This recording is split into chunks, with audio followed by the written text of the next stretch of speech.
ಎಲ್ಲರಿಗೂ ನಮಸ್ಕಾರ. ಆಲ್ಫೈನ್ ಅಕಾಡೆಮಿಗೆ ಸ್ವಾಗತ. ಇಂದಿನ ಈ ವಿಡಿಯೋದಲ್ಲಿ ನಾವು ಕರ್ನಾಟಕಕ್ಕೆ ಸಂಬಂಧಿಸಿದ ಪ್ರಮುಖ ವರದಿಗಳ ಬಗ್ಗೆ ತಿಳಿದುಕೊಳ್ಳೋಣ. ಗೋಕಾಕ್ ವರದಿ, ಪ್ರೌಢ ಶಿಕ್ಷಣದಲ್ಲಿ ಭಾಷೆಗಳ ಸ್ಥಾನಮಾನ. ನಾರಾಯಣಸ್ವಾಮಿ ವರದಿ, ಆಡಳಿತದಲ್ಲಿ ಕನ್ನಡದ ಅನುಷ್ಠಾನ. ಸರೋಜಿನಿ ಮಹಿಷಿ ವರದಿ, ಕನ್ನಡಿಗರಿಗೆ ಉದ್ಯೋಗಾವಕಾಶ. ಒಡೆಯರ್ ವರದಿ, ಕನ್ನಡ ವಿಶ್ವವಿದ್ಯಾಲಯದ ಸ್ವರೂಪ. ಪಜಲಲ್ಲಿ ಆಯೋಗದ ವರದಿ, ರಾಜ್ಯಗಳ ಪುನರ್ನಿರ್ಮಾಣದ ಕುರಿತು ಸಲಹೆ. ಮಹಾಜನ್ ವರದಿ, ಕರ್ನಾಟಕ, ಮಹಾರಾಷ್ಟ್ರ ಮತ್ತು ಕೇರಳದ ಗಡಿ ವಿವಾದ. ಬರಗೂರು ವರದಿ, ಶಿಕ್ಷಣ ಮಾಧ್ಯಮವಾಗಿ ಕನ್ನಡ.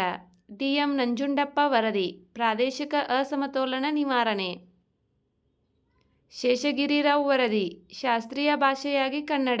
ವಾಟಾಳ್ ವರದಿ, ಗಡಿನಾಡು ಅಭಿವೃದ್ಧಿ ಕುರಿತು. ಕಿರಣ್ ಮಜುಮ್ದಾರ್ ವರದಿ, ಜೈವಿಕ ತಂತ್ರಜ್ಞಾನ. ಎಲ್.ಜಿ. ಹಾವನೂರು ಆಯೋಗ, ಹಿಂದುಳಿದ ವರ್ಗಗಳ ಅಧ್ಯಯನ. ಚಿನ್ನಪ್ಪ ರೆಡ್ಡಿ ಆಯೋಗ, ಹಿಂದುಳಿದ ವರ್ಗಗಳ ಅಧ್ಯಯನ.